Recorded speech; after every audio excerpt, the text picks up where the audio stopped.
Now,ဒီမှာမလို့တရားလာမိထားတယ်။တလေးပါလားတဲ့စကားမပြောရဘူးပေါ့နော်။ဇေယောင်ချင်တာဆိုရင်ဟုတ်ကဲ့ပါဒီနေရာမှာမလေး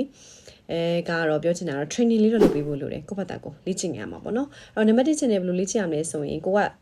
ပြောတော့မယ်ပေါ့နော်စကားအကြောင်းအရာတွေကိုမပြောခင်မှာနော်ကိုယ့်ရဲ့ရှေ့မှာမှန်တစ်ချက်ထောင်ထားပါနော်မှန်ကြည့်ပြီးတော့စကားပြောကြည့်ပါနော်ပထမချက်ကတော့ခက်ခဲရရှိမှာပဲထစ်သွားတော့ဗာပြောရင်ကောင်းမလဲလို့ပါ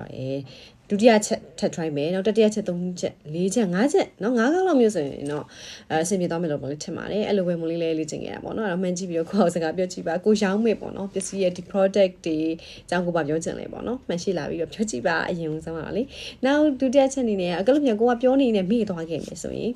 just လေးထုတ်ထားပါကိုအနားလေးမှာเนาะဒီ notepad လေးမှာဖြစ်ဖြစ်ပေါ့နော်ကိုဘာကြောင့်ပြောမှလည်းအရင်ဆုံးမပြောခင်မှာ just လေးထုတ်ပြီးတော့အဓိက main ချက်တွေလာပြောပြီးပေါ့နော်နောက်တတိယချက်အနေနဲ့ကတော့ကိုယ့်ကိုယုံကြည်မှုရှိပါချို့ရရှိတယ်စကားကလည်းမပြောရဘူးပေါ့နော်ပြောမယ့်စကားတွေကလည်းကိုမေ့တတ်တယ် excited ဖြစ်ပြီးတော့ပေါ့နော်အဲ့ချိန်မှာလူကတည်းကကိုကြည့်မဲ့သူမရှိဘူးလို့ဆိုရင် film တက်ပါနဲ့ feel ဖြစ်ပါနဲ့နော်လူတွေကကိုအားမဝင်ကြည့်ပါလေဟုတ်တယ်မလားကိုလည်းကိုအားတဲ့ချိန်မှာ video လေးရိုက်တယ်Facebook like လာတယ်ပေါ့နော်သူတို့လည်းသူတို့အားတဲ့ချိန်မှာကြည့်မှာပေါ့ဟုတ်တယ်မလားကိုလည်းကိုအားတဲ့ချိန်မှာလာပြီးတော့ပြောတယ်အဲ့တော့သူတို့လည်းအားတဲ့ချိန်မှာကြည့်ပါလိမ့်မယ်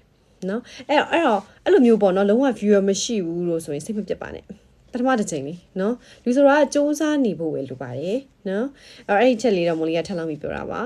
တခုမရလို့တစ်ခါမရလို့ဆိုပြီးတော့စိတ်တကြောက်မလို့ပါဘူးကိုရီးယားဗုဒ္ဓမြတ်စွာဘုရားပြောထားတယ်အချိန်တရားဆုံးရှုံးထားရင်တရားတစ်ချိန်များအောင်မြင်မှုတဲ့အသင်ပြင်ထားပါတဲ့โอเคအဲ့တော့အချိန်တရားဆုံးရှုံးပြီလားကောက်ပြင်ပေးပါအချိန်တရားမှမလုပ်ရသေးတာဆုံးရှုံးမှုမသိသေးဘူးလေနော်အဲ့တော့